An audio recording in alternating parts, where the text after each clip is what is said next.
আসসালামু আলাইকুম। আশা করি সবাই ভালো আছেন। আজকে আমি আপনাদের সামনে নিয়ে আসলাম একদম সহজভাবে পারফেক্ট দোকানের মতো স্বাদের চটপটি রেসিপি। আমার মনে হয় ছোট বড় সবাই কিন্তু চটপটি খেতে অনেক বেশি পছন্দ করে, আর সেটা যদি হয় ঘরে তৈরি একদম স্বাস্থ্যকরভাবে, তাহলে তো আর কোনো কথাই নেই। তাই একদম সহজভাবে রেসিপিটা শেয়ার করলাম। তাহলে আর কথা না বাড়িয়ে চলে যাচ্ছি মূল রেসিপিতে। প্রথমেই নিয়ে নিলাম 1 কাপ পরিমাণ ডাবলি বা চটপটির ডাল। এগুলো নর্মাল তাপমাত্রার পানি দিয়ে ভিজিয়ে রাখবো 8 ঘন্টার জন্য। আপনারা চাইলে সারা রাতও ভিজিয়ে রাখতে পারেন। আর হাতে যদি সময় না থাকে তাহলে গরম পানি দিয়ে 3-4 ঘন্টা ভিজিয়ে রাখলেও হবে।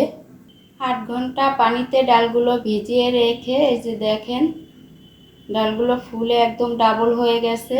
এখন এই ডালগুলো আমি খুব ভালোভাবে ধুয়ে পরিষ্কার করে নেব। এই যে ধুয়ে পরিষ্কার করে নিয়েছি। ডালগুলো একটা প্যানে দিয়ে 6 কাপ পরিমাণ পানি দিয়েছি এখানে। যেহেতু ডালগুলো খুব ভালোভাবে সিদ্ধ হয়ে জানি পর্যাপ্ত পরিমাণ পানি থাকে। দিয়ে দিলাম স্বাদ মতো লবণ। লবণটা আমি একবারেই দিয়ে দিলাম, আর দিয়ে দিলাম একটু হলুদের গুঁড়া যাতে ভালো একটা কালার আসে। এখন মিডিয়াম টু লো আছে ডালগুলো খুব ভালোভাবে সিদ্ধ করে নেব। ডালগুলো সিদ্ধ হয়েছে কিনা আমি আপনাদের চেক করে দেখাচ্ছি। এই যে দেখেন ডালগুলো খুব ভালোভাবে সিদ্ধ হয়ে গেছে।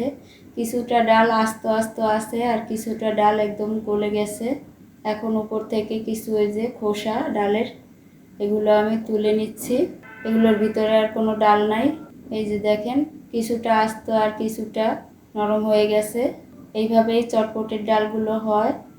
এবার তেঁতুলের টক বানানোর জন্য নিয়ে নিলাম 7-8টা তেঁতুল। তেঁতুলগুলো ছোট, এজন্য আমি একটু বেশি করে নিলাম। তেঁতুলগুলো 1 কাপ পরিমাণ পানি দিয়ে ভিজিয়ে রাখবো 10 মিনিটের জন্য। যেহেতু আমার তেঁতুলগুলো রোদে শুকানো ছিল এজন্য ভিজিয়ে রাখলাম।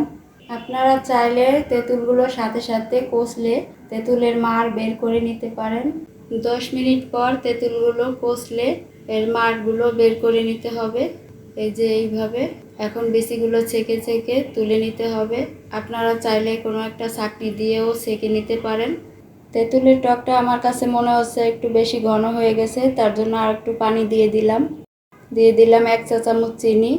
তেঁতুলে যদি আপনারা টকটা একটু কম খেতে চান, মিষ্টি বেশি খেতে চান, তাহলে 2 চা চামচ চিনি দিলেই হবে। দিয়ে দিলাম আধা চা চামচ বিট লবণ। দিয়ে দিলাম আধা চা চামচ লবণ। দিয়ে দিলাম 1 চা চামচ চটপটি মশলা। এটা দোকানের কেনা চটপটি মশলা। খুব সহজে এভাবে চটপটিগুলো বানিয়ে নেওয়া যায়।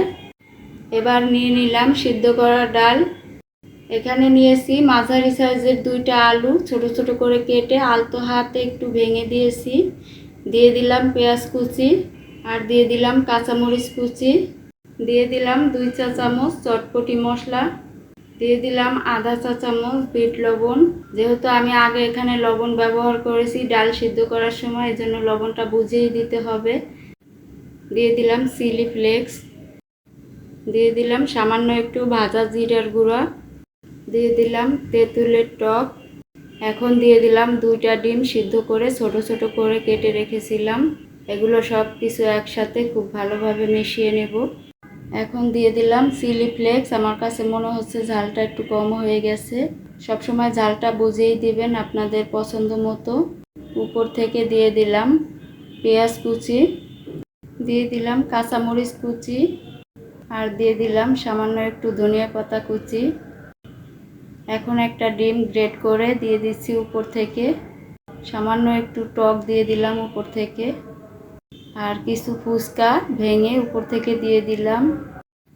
আর বোম্বাই মরিচের সাথে চটপটিটা খুব ভালো লাগে খেতে। আমি এটা পরে অ্যাড করব, এখন আর করব না, যেহেতু বাচ্চারা খাবে।